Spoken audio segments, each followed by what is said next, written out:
La minute éco-gestion. Une minute, une notion. Aujourd'hui, la méthode ABC. Cette méthode découle de la loi de Pareto, dite loi des 20-80. Concernant la gestion des stocks, l'analyse ABC est pertinente, car elle permet d'identifier les articles les plus importants, qui ne sont généralement pas très nombreux, et les autres. Prenons un exemple, soit un inventaire, 20 produits en stock, avec les quantités correspondantes. Première étape, on va classer ces produits par ordre décroissant.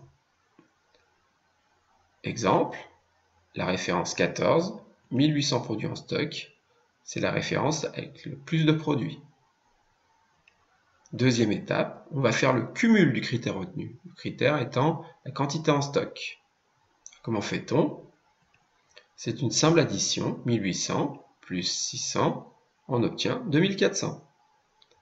Donc deux produits représentent 2400 unités. Encore un petit exemple, 2400 plus 500, on obtient 2900. Donc les trois premiers articles représentent 2900 unités stockées. Troisième étape, calculer le pourcentage du cumul.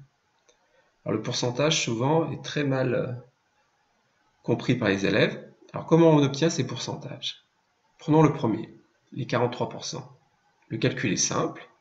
Vous prenez le cumul correspondant, c'est-à-dire les 1800, et vous divisez par le total, qui est de 4138, et vous multipliez par 100, puisque c'est un pourcentage.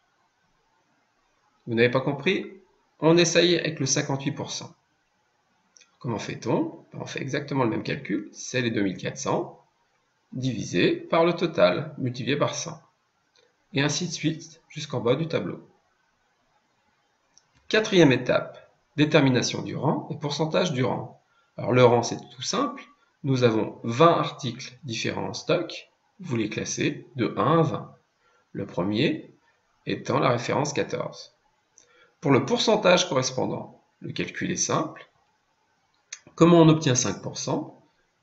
Eh bien, c'est le rang, c'est-à-dire que là on est le rang 1, divisé par la totalité, c'est-à-dire 20. On obtient 1 divisé par 20 multiplié par 100, 5%. Vous n'avez pas compris? On fait le deuxième, le rang 2. Comment on obtient les 10%? Eh c'est 2 divisé par la totalité, qui est de 20, multiplié par 100. Et ainsi de suite, jusqu'en bas du tableau. Cinquième étape, détermination du classement ABC. Alors le classement ABC, dans ce cas précis, va dépendre des critères retenus. Pour A, on a retenu le critère de 60%. Donc la référence 14 et 10 représentent 60% du total. 58 exactement. C'est environ 60.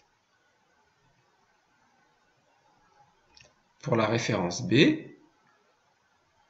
on estimait entre 60 et 80% du total cumulé. Donc on obtient 79% avec la référence 7.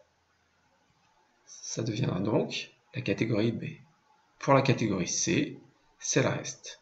C'est tout ce qui est au-dessus de 80% du total cumulé.